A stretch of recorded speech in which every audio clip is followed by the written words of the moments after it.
우주에서 본 지구입니다.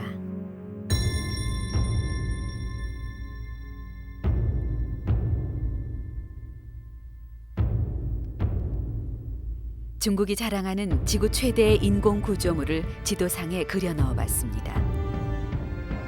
대륙의 북부, 북위 40도 부근에 6,300km의 성벽이 연결돼 있습니다. 만리장성입니다. 진시 황제가 북쪽의 이민족이 침략해 들어오는 것을 막기 위해서 장성을 만들기 시작했습니다만 현존하는 장성의 대부분은 명나라 때 건설 복원됐다고 합니다. 국제 우주 스테이션에 체류 중인 우주 비행사가 그 모습을 카메라에 담았던 것으로도 유명합니다.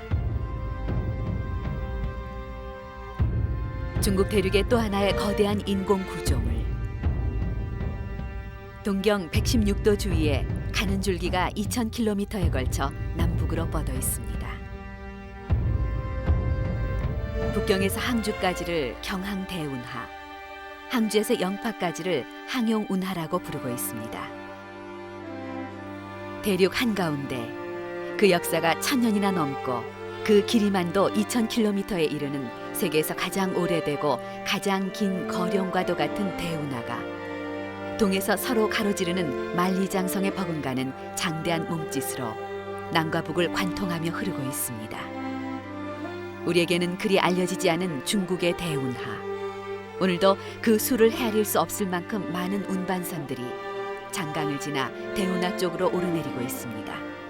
为什么中国历史上3次大修运河？前王夫差，还是魏惠王等等呢，又是已经事先做了很多工作，把黄河和淮河、长江联系起来。到秦始皇的时候呢，把长江又和珠江联系起来。到隋炀帝统一的时候，他也是隋炀帝修运河。在俗话讲是隋炀帝是为了看琼花修运河，那是不对的。它是国家统一的需要，因此说京杭运河的主要的功勋在于促进了中国的历史上的政治、经济、军事、文化的交流，使它成为一个统一的帝国，才使中华民族能够变成一个伟大的民族。什么伟大？ 두 마리의 거룡, 만리장성과 대운하가 서로 만나는 곳에 수도인 북경이 있습니다. 739년 전 원나라 때 북경을 수도로 정한 이후 중국 북방에 물부족이라는 치명적인 약점을 갖고도 오늘날까지 북경을 수도로 지켜오고 있습니다.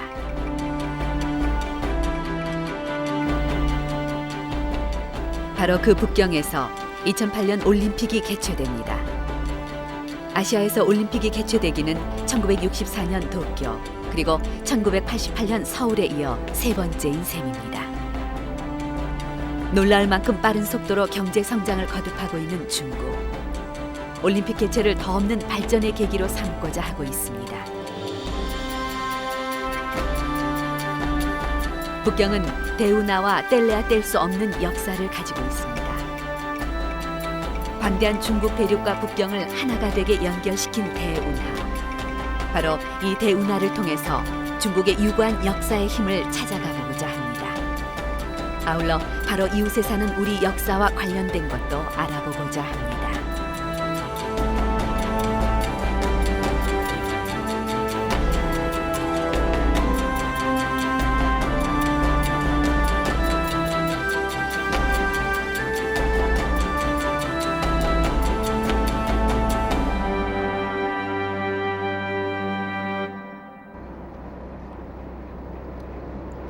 여기는 절강성 소흥의 운하입니다. 항용운하에서 경양대운하로 들어가는 길목입니다. 대운하의 관문격인 영파로 가기에 앞서 잠시 이곳에 들렀습니다. 강을 이용한 운하가 생활 속 깊숙하게 밀착되어 있는 곳입니다. 작은 물고기나 제첩을 잡아 생활비를 벌 수 있는 건 운하로부터 받은 은혜입니다.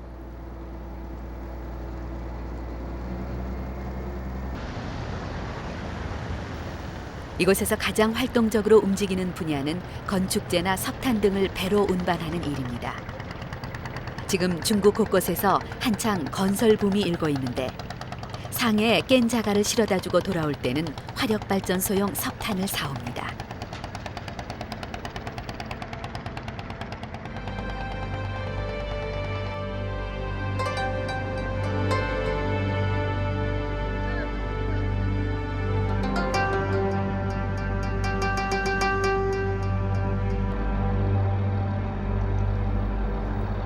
이 년 전에 500톤급 운반선을 사서 운하 운송업에 뛰어든 사람이 있습니다. 소흥에 사는 까우찌띵 씨 부부입니다.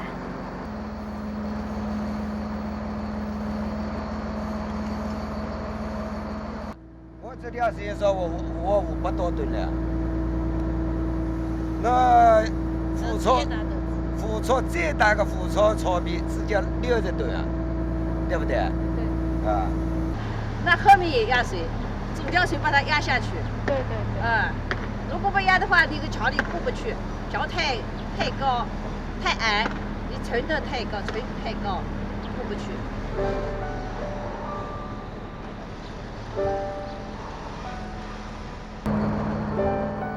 3년 전에 까오 씨는 선박회사에서 일했었습니다. 부인 미어 씨는 다른 회사에서 격리를 보고 있었습니다. 까오 씨는 어느 날 갑자기 해고를 당해 부부가 의논한 끝에 운하 운송업을 시작하기로 했습니다. 처음엔 큰 빚을 졌습니다만 연간 한국 돈 4천만 원가량을 벌 수 있어 지난 봄에 다 갚을 수 있었다고 합니다. 오늘 까오 씨 부부가 향하고 있는 곳은 깬 자갈을 판매하는 업자의 선착장입니다.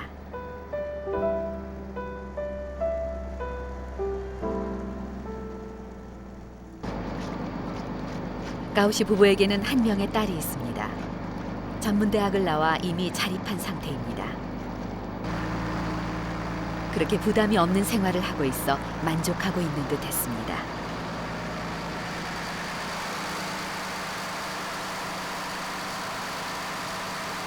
까오 씨 부부가 배에서 생활을 시작하고 나서 가장 큰 수확이라고 볼 수 있는 것은 부부의 정이 더욱 깊어지는 것입니다.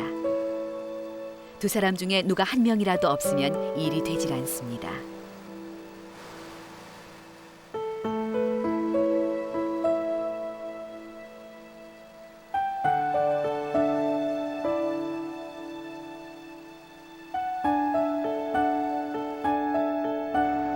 날씨만 좋으면 새끼 식사를 둘이서 배의 안전을 확인하며 함께합니다.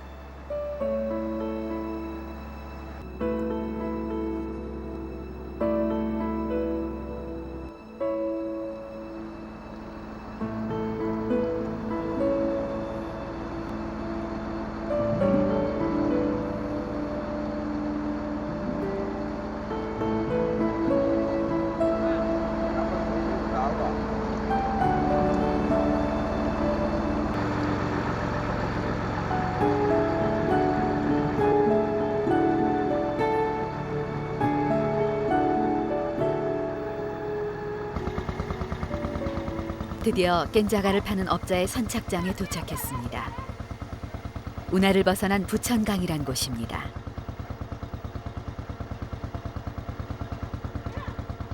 깬자갈 1톤당 35,000원.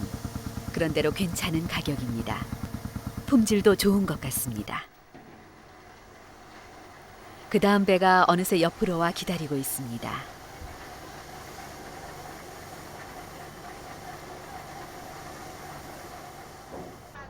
그런데 생각지도 않았던 일이 벌어졌습니다. 약속했던 500톤이 아닌 210톤밖에 받지 못하게 됐습니다.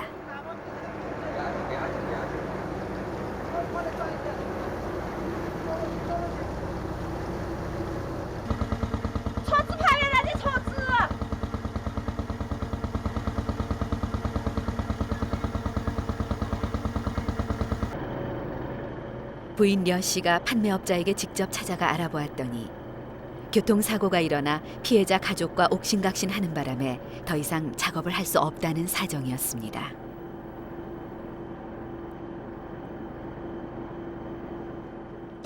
깬자가를 더 이상 확보할 수 없으면 다른 곳으로 이동할 수밖에 없습니다. 앞으로 290톤이 모자랍니다.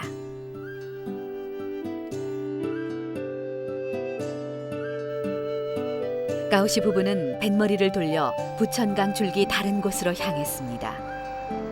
그 사이에 이곳 소흥에는 운하 마을이 여기저기에 있어 잠시 다녀오기로 했습니다.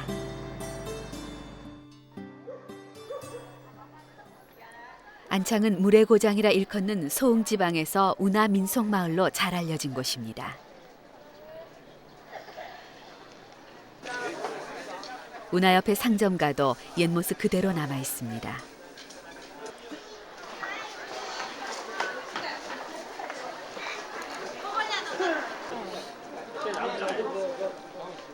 연 만드는 모습이 어딘지 우리의 옛 정취를 느끼게 합니다. 꾸며진 민속 마을이 아니라 오랜 세월의 때가 낀 살아있는 민속 마을입니다.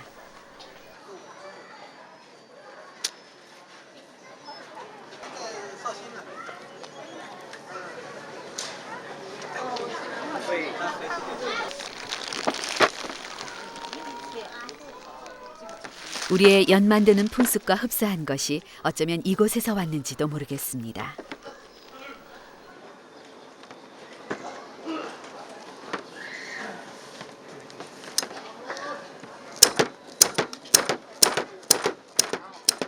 그림을 그리는 청년들이 자주 찾아오기도 합니다. 风景古色古香吧，有一点就是有绍兴风味那种水乡的感觉，其他地方已经找不到这种感觉了。绍兴就是这比较好。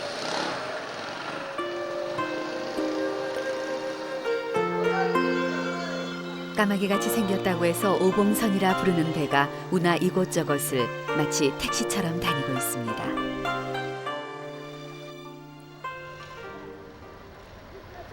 다시 부춘강으로 돌아왔습니다.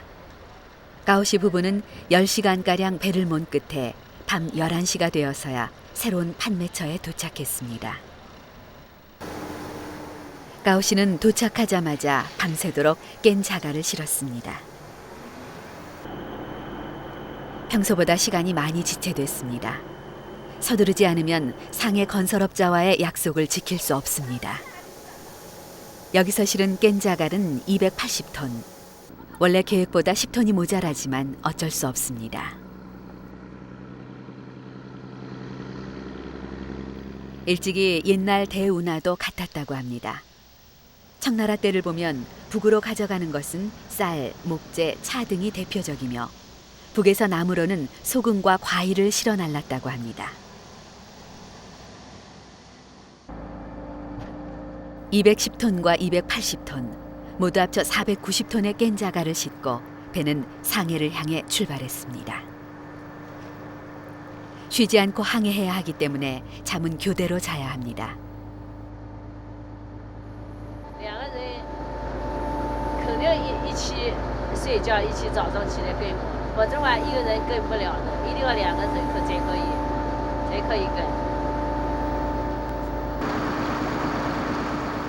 부춘강을 벗어나 강폭이 바다처럼 넓은 전단강에 들어서자 배들은 경주를 하듯 속도를 내기 시작했습니다. 대운하로 들어가는 관문 개폐 시간이 정해져 있기 때문입니다.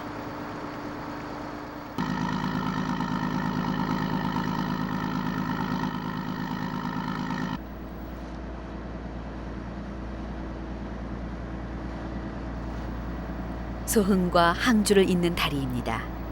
다리 위로는 자동차, 밑으로는 열차가 지나가고 있습니다. 이 다리를 지나면 대운하로 들어가는 관문이 가까워집니다.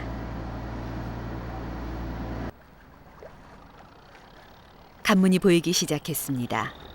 가오씨가 예상했던 시간에 도착해 곧 통과할 수 있게 됐습니다.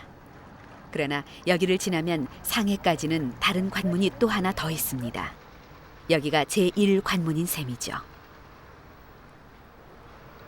관문은 운하와 강의 수위를 조절하며 배를 안전하게 통과시키는 수문입니다.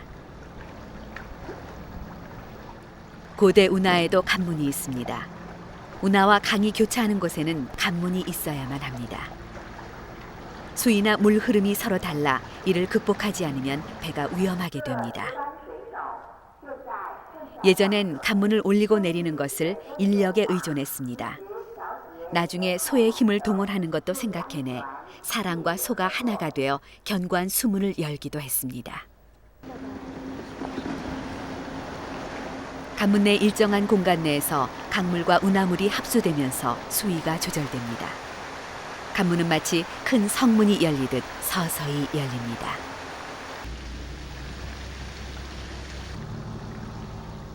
청신호가 켜지자 배는 느린 속도로 움직이며 간문을 빠져나갑니다.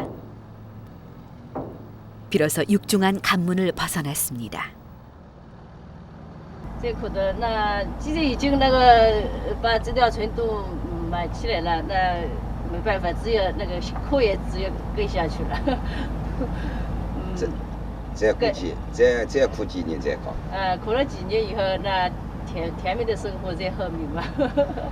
反正还要点力气嘛，还要点还要再唱几年，唱好了，到时候呢，我们过晚年生活吧，才让给人家过晚年生活了。 소흥을 떠난 지 5일 만에 가오시 부부는 대운하를 거쳐 상해로 향하게 됐습니다. 예나 지금이나 배로 운하를 오르내리는 사람들은 이러한 간문이 얼마나 소중한 것인지 모릅니다.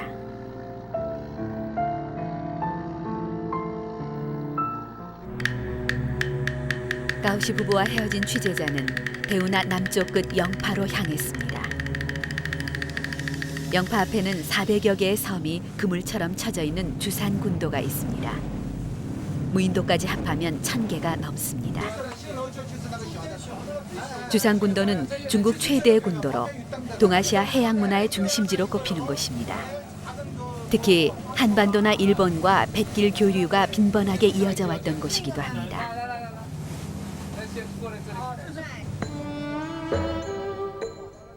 신라초라 부르는 암초가 눈에 들어와 가까이 다가갔습니다. 신라시대 때부터 옛 선조들이 해상 교류를 해왔던 흔적입니다.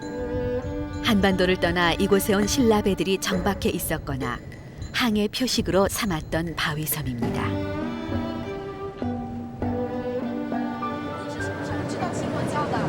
我这知道的这个30年了。已经30年了。你是自己后来知道，还是听别人说的？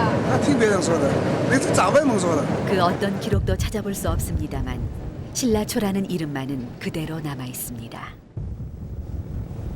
신라초에서 바로 바라보이는 보타산 기슭에는 남해 관음 대불이 서 있습니다. 이곳은 중국 4대 불교 성지 중 하나며 관음 신앙의 성지로 널리 알려져 있습니다.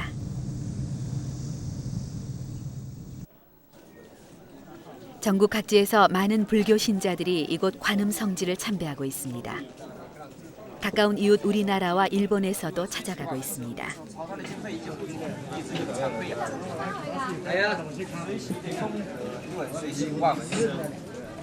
멀리 중국 본토 깊숙한 산사에서 이곳까지 찾아와 삼보일배를 하면서 참배하는 승려들도 자주 눈에 들어옵니다. 身上的经费已经不足了，但是没有办法继续。对。从哪儿到哪儿？我从安徽九华山，身上的经费已经不足了，没有办法。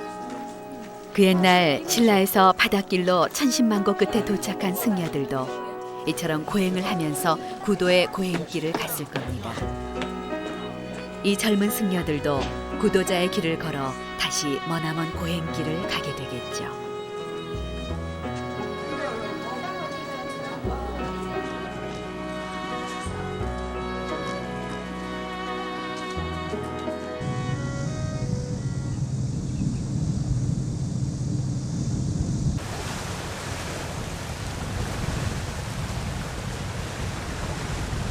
이곳이 중국 불교 성지로 발전하게 된 연유가 있습니다.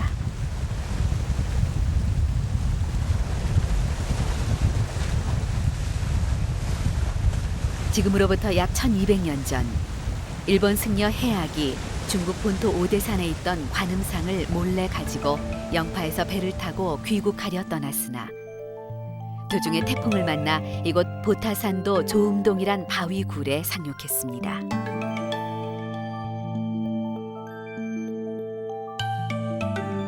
붉은거 관음원의 석판에 새겨져 있듯이 관음상은 결국 이곳에 모셔져 중국의 대표적인 관음 신앙의 성지가 되는 발판이 됐습니다.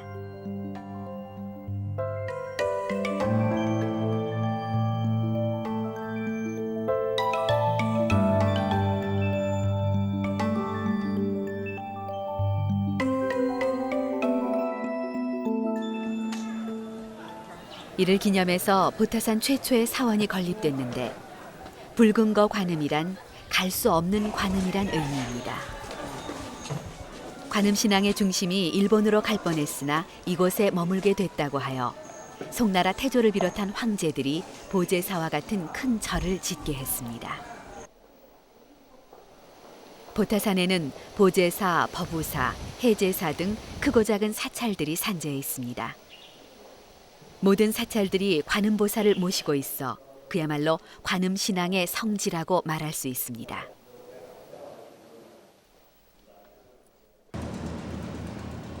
예로부터 이곳은 해상교통의 요충지로서 당 송나라 이후 한국, 일본과의 교통상의 기항지로 알려져 왔습니다. 아편전쟁 때에는 영국군에 의해서 자주 점령당하기도 했습니다. 중국 최대의 어장도 바로 여기입니다. 특히 심가문 지구에는 수산 가공업이 발달해 있습니다.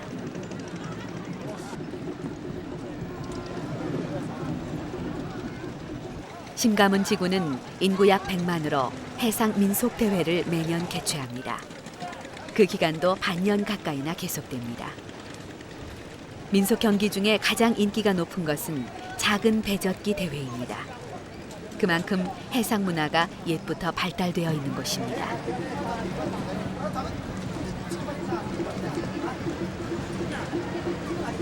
심가문 교회 한적한 곳에서 심청궁 개원식이 열린다고 해서 지난해 1월에 주산군도를 다시 찾았습니다. 전라남도 곡성군은 1999년부터 심청 설화를 조사하기 위해 중국에서 그 발자취를 답사하는 과정에 이곳 주산군도 보타구와 인연을 맺게 됐습니다. 용춤을 추면서 우리나라에서 간 곡성군 군수를 비롯한 대표단을 뜨겁게 환영했습니다. 오늘 우리는 이 자리에서 신원 개원식을 성대히 거행합니다. 省亲奉行的孝道思想和至亲品格，不仅是韩国人民宝贵的文化财富，也是中国乃至全球华人共同珍视的民族文化瑰宝。 심원은 한국의 딸인 심청이 바다를 건너와 중국의 며느리가 되어 살았던 유서 깊은 장소입니다. 또한 이곳은 심청이 보타의 불심을 바탕으로 공맹의 가르침인 효를 실천하는 곳으로 중한 양국민에게 정신적 일체감을 갖게 해주는 뜻깊은 문화 유적이 될 것입니다.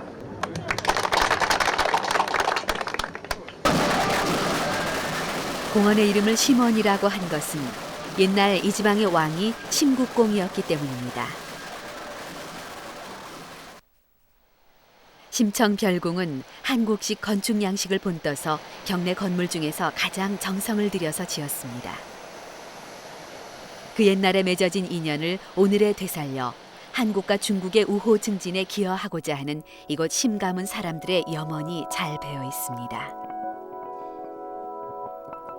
심국공은 진나라 때 해상무역으로 거부가 되었고 끝내는 이 지방의 권력자가 된 전설적인 인물입니다. 그러한 권력과 재력으로 신봉사의 딸 심청을 부인으로 맞이했다는 설화입니다. 그 설화를 바탕으로 곡성군과 심가문은 자매 결연을 맺고 효녀 심청의 뱃길을 보다 가깝게 잇고자 한중 양국 간의 우위를 더욱 돈독히 하는 새로운 역사를 탄생코자 하는 일입니다. 중국의 진나라, 즉 4세기경 멀리 주산군도에까지 시집온 것으로 추정되는 심청은 1600년 만에 부활되었습니다. 전라남도 곡성군에 있는 관음사의 사적기를 보면 효녀 심청의 본명이 원래는 원홍장으로 진나라 황후가 되었다고 기록되어 있습니다. 이 설화는 심청이 임당수에서 제물로 바쳐졌다는 이야기와 다른 내용입니다.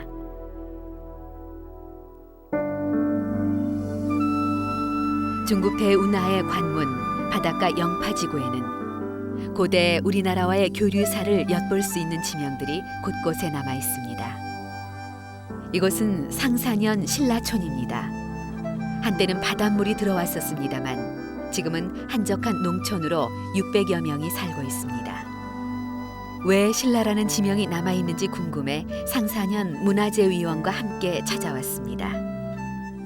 淘到现在的时间太长了，我们搞不清楚这个以前，看不到这个石语啊，也有事啊，不是这里一座石语吗？ 저기 신라라고 써 있죠, 저 위에. 아, 여기. 哎，他现在叫新罗澳，当时叫新罗村，不一样，原来不一样。哎，他啊，对，现在新罗澳村。那边那是什么？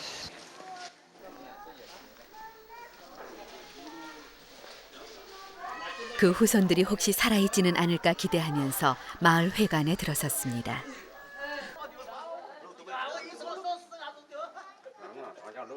因为这个句话就是时间太长。这是602个镇，600是新罗国，对不？现在你等于后来呢，最后是新罗澳村的，哎，新罗根本就是新路。那这个两个种都他们也是新路的，都两个人过了有50%是姓这个姓路的，啊，也这个是啊，家谱是防火大革命。 这个取消掉了，在60年代的时候。没有。 60년대 문화혁명 때. 不是的，还那个岛。就是高人跟俺们生老村的人呢是结为两兄弟，那么到第二个人姓卢呢，大概总是那个时候不是姓卢了。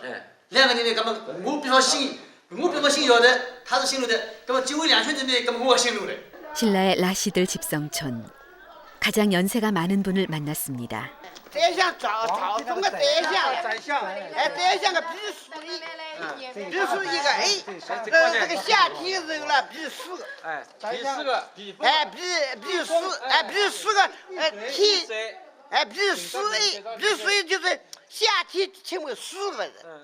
那么后来呢，他们这个船了，到大海洋里不是到内庄洋个地方了，他们这个船就尝试这个船当台风了。 台风呢就台风季节。台风了，风很大，这个船呢吃不消了。 1300여 년까지 신라 사람들이 의외로 많이 이곳 영파지구에 건너와 살았었으리라 짐작해 합니다. 宁波，包括我们宁波沿海的，留下了许多的文化遗存。这方面我在这个文章里也都写了的，比如新罗村。 新罗澳、新罗屿啊，新罗山啊，还有这个新罗坊，舟山的新罗教作为标志性的建筑吧，这个航标吧，现在还都在。 주상군도를 마주하는 중국 대운하의 관문 영파의 동쪽 끝 진해구에는 7층 탑이 초보산 위에 등대처럼 서 있습니다. 이미 매립되어 바다는 멀어지고 말았지만 그 위용은 아직도 늠름합니다. 자라등을 닮았다는 오주탑입니다. 선박들이 오고 가는 것을 육안으로 식별할 수 있게 세워놓았습니다. 그 탑 아래쪽에는 육중한 포대 하나가 남아있는데 안운 포대라 하여 관문을 지키는 수문장 역할을 하고 있었습니다. 이곳 영파는 1840년 아편전쟁 직후에 상해등과 함께 개항된 항구 중의 하나입니다. 청나라 말기 프랑스와의 전쟁 때는 이 대포들이 불을 뿜었었다고 합니다.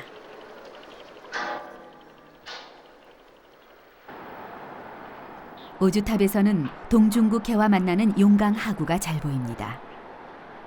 해류를 따라 이곳에 어렵게 도달한 백제나 신라 그리고 일본의 상인이나 유학생들은 물론 멀리 이슬람 상인들도 이 용강을 따라 대륙 안쪽 대운하로 거슬러 오르기 시작했던 해상 실크로드 거룡 대운하의 관문입니다. 취재자는 발동선을 타고 영파로 향했습니다. 그 옛날 선인들이 가던 물길입니다.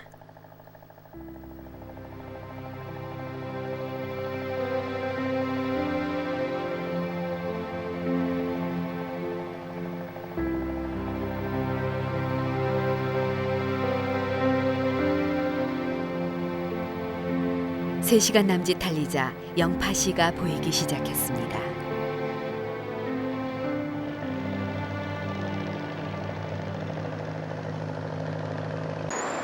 영파시는 용강과 봉화강과 요강 등 세 강이 합류하는 지점에 위치하고 있습니다. 선착장이 있었던 자리입니다.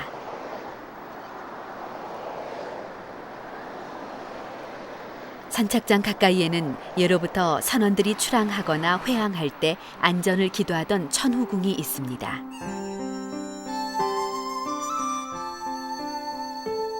천후궁 깊숙한 곳에는 바다의 여신 마조신을 모시는 사당이 있습니다. 마조신앙은 중국 동해 연안 곳곳에 산재되어 있는데 우리나라의 심청전에 나오는 용왕신과도 같은 존재입니다.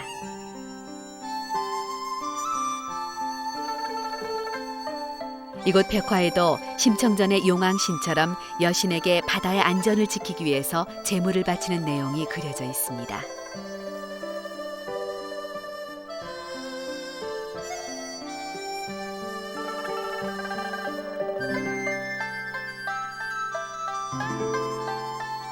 천후궁 안에는 홀로그램도 설치되어 있습니다. 영파시의 옛 이름은 명주였습니다. 성곽으로 둘러쳐져 있는 제법 큰 도시였음을 알 수 있습니다.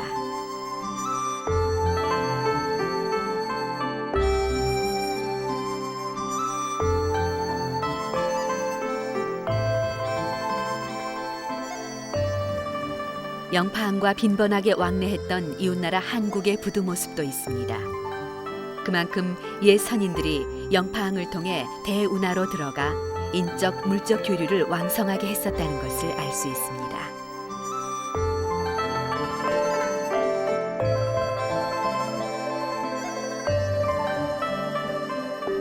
당나라 때 신라 출신의 해상왕 장보고의 인물화도 이곳 천후궁에 모셔져 있습니다. 대운하는 장보고의 무대였었습니다. 经过大运河嘛，这条某清河孕育了它，腹地大，交通方便，物产丰富，人杰地灵嘛。所以张伯诰的功劳，我认为两条是非常明显的。张伯诰，我认为一个呢就是对我们文化交流，第二个呢开辟开拓东亚贸易区，他功劳非常大。 영파시 한가운데에는 고려사관 유지라는 표식판이 걸려 있습니다. 고려사관이란 오늘날의 총영사관과 같은 곳인 셈이죠.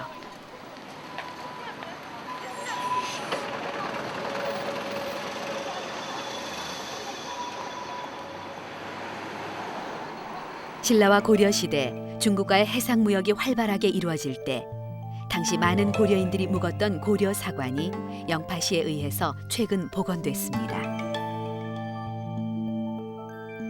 11세기 말부터 이곳 영파를 통해 고려와 송나라 간의 무역이 더욱 본격화됐습니다. 당시 고려인들이 머물던 고려사관은 12세기 초 송나라 휘종의 명으로 세워졌습니다. 그동안 초라한 유적지로 명맥을 유지해 오다가 버젓한 전시관으로 복원하게 됐습니다. 영파시는 한국과 중국의 오랜 교류사를 상세하게 알 수 있도록 전시하는 데 심혈을 기울였습니다.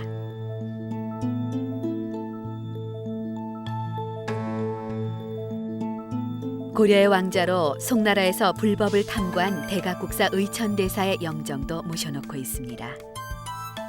의천대사는 대운하를 타고 2년간 중국의 명찰을 돌기도 했습니다.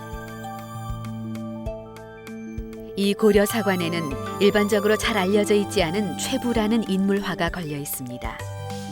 과연 최부는 어떤 인물이었을까요?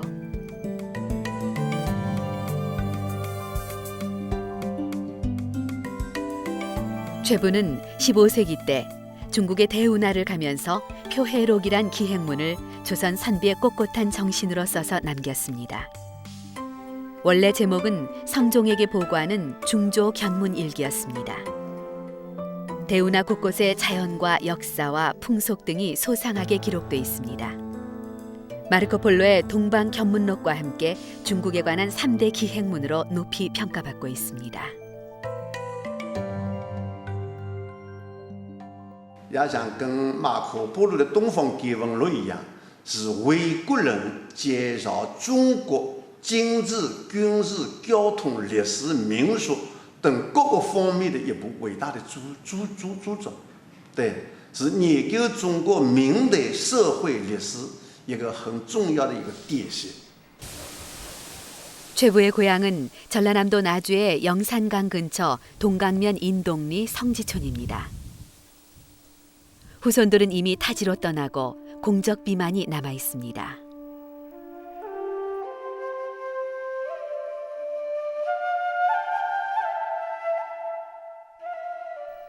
비문을 보면 최부는 제주도 고급관리였는데 1488년 1월에 부친이 타계했다는 소식을 듣고 급히 배를 타고 육지로 가던 중 혹한 속에서 풍파를 만났습니다. 최부는 일행 43명과 함께 중국 동해안까지 떠밀려가 주산군도 해안에 표착했으나 왜구로 오인받는 등 천신만고 끝에 임해의 우두미양이란 바닷가에 상륙했습니다. 향토사가 왕진용 씨는 최부 일행이 상륙했다는 해안으로 안내해 주었습니다. 마침 폭풍이 오고 있는 날이었습니다. 당시도 이런 날씨였는지 모르겠습니다.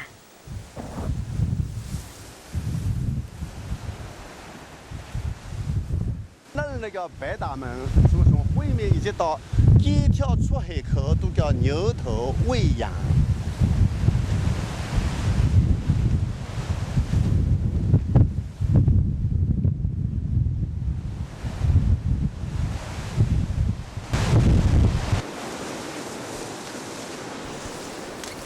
잡초가 우거져 산길을 찾을 수 없을 지경입니다.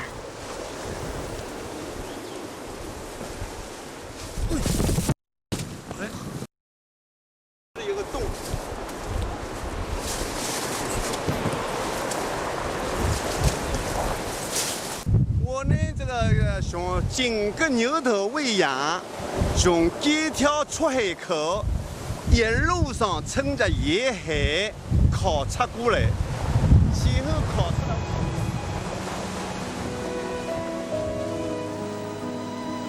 최부 일행은 악천후 속에서 표류하다가 바로 이곳 해안에 상륙하게 됐습니다. 한국인으로서 중국의 대운하에 대한 최초의 기행문은 이런 고난과 위기 속에서 탄생됐습니다.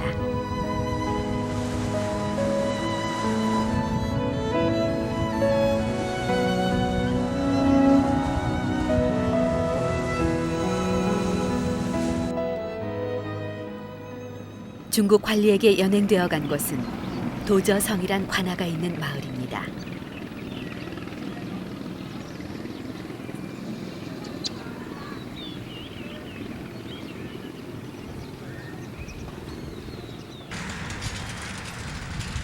도저성 마을은 성곽 안에 있습니다.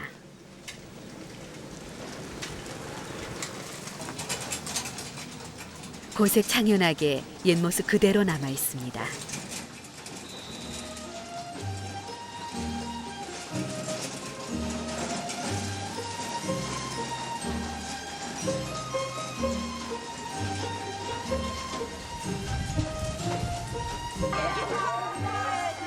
마침 오늘은 5일장이 서는 날입니다. 이곳저곳 주변 마을에서 장 보러 온 사람들로 붐볐습니다.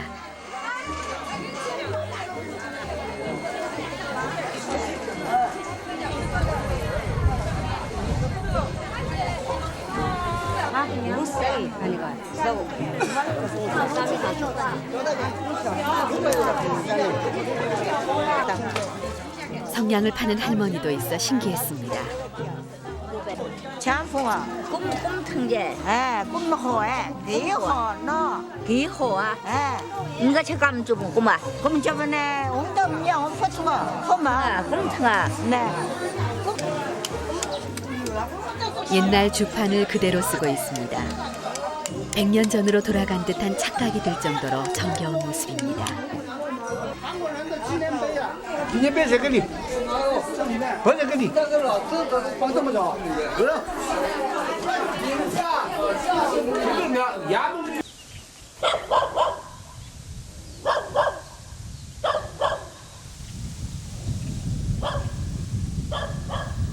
최부 후손을 비롯한 최부 표해록 기념사업회에서는 중국 유지들과 힘을 합쳐 2년 전인 2006년 2월에 이곳 도저성에 표해록 중한 우호 기념비를 세웠습니다.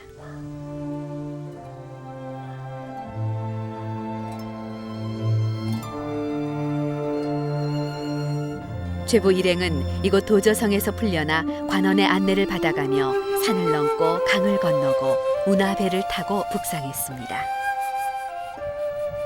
취재자는 옛 선인들이 가던 그 길을 따라 때로는 육로로 때로는 배를 타고 물길을 따라갔습니다. 절강성 소흥은 항주와 영파의 한가운데 있는 지방입니다. 중국의 전통을 간직하고 있는 역사와 문화의 소도시입니다. 노신과 같은 문호를 배출한 땅이기도 합니다. 소흥에는 운하와 깊은 관련이 있는 전설적인 왕이 산 정상에 거대한 입상으로 서 있습니다. 하나라 왕조의 시조인 우왕입니다. 치수의 왕으로 오늘날까지 숭상받고 있습니다.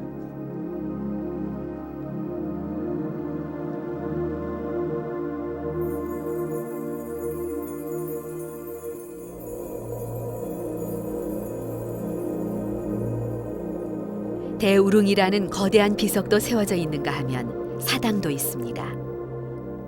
홍수나 강의 범람 등 물피해가 많은 중국에서는 물을 어떻게 다스리는가가 매우 중요한 일입니다.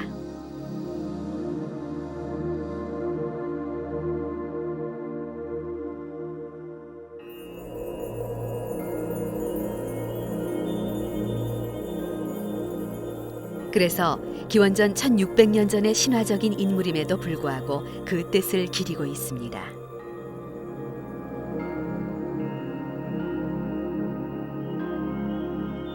우왕이 치수 사업을 할 때 현장에 직접 나가서 지도하기를 9년이나 했다고 합니다. 들에 나가 잠을 자고 비를 맞으며 일을 해서 몸을 사리지 않고 힘써 일하는 것을 뜻하는 질풍모구라는 고사성어가 남아있기도 합니다.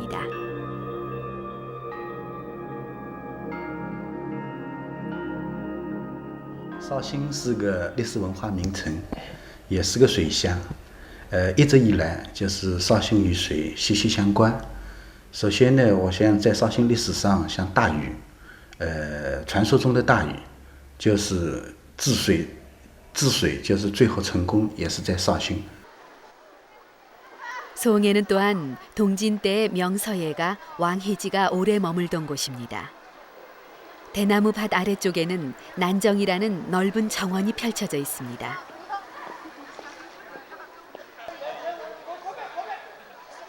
왕희지가 쓴 난정서라는 글에서 딴 이름입니다.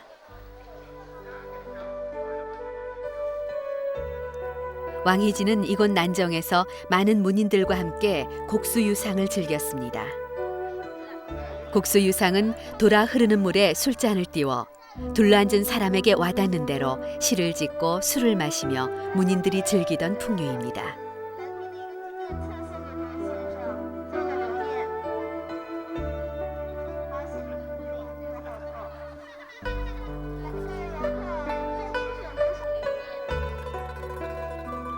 이곳의 곡수유상 풍류는 그 후 신라나 일본에도 전파되어 경주의 포석정과 같은 문화유적을 남겼습니다.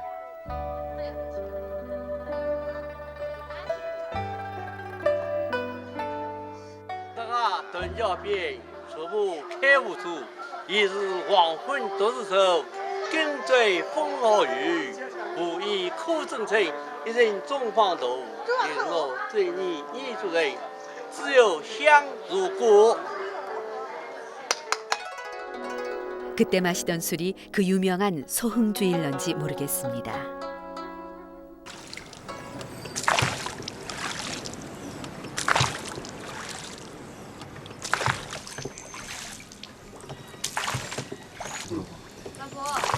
船现在已经几年了？10多年了。10多年。嗯。是绍兴人吗？是绍兴人。我们是15岁也挖来了，15岁。我们是农村了哈，农村老手是要跳过的，我们要跳过，前面要按就别的哈。老手。那就是从小划船。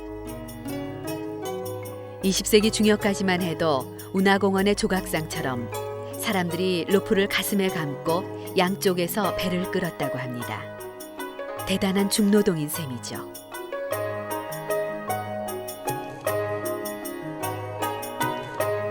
물의 고장 소흥은 여기저기 작은 운하들로 연결돼 있습니다.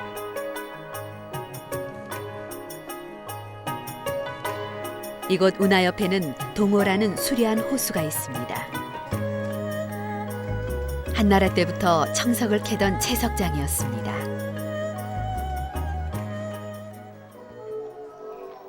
송나라 때부터 물을 끌어들여 배를 띄워 즐길 수 있는 수상극장을 만들었습니다. 이 동호에서 월극이 공연되기도 합니다. 경극의 원류 중 하나입니다. 오늘 공연하는 것은 궁중국 타정지입니다.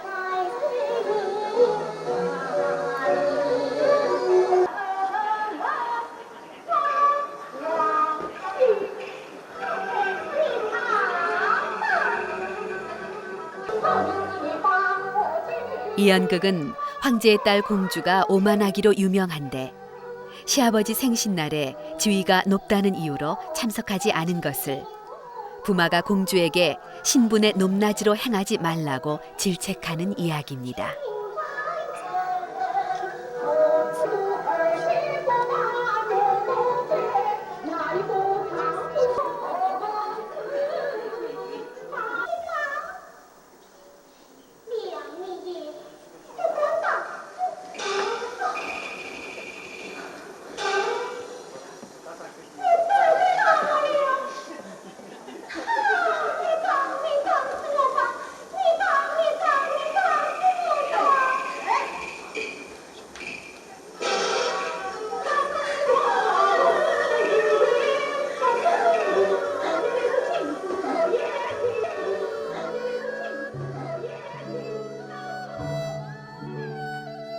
취재자 운하 나그네는 소흥을 떠나 대운하가 본격적으로 시작되는 항주 쪽으로 향했습니다.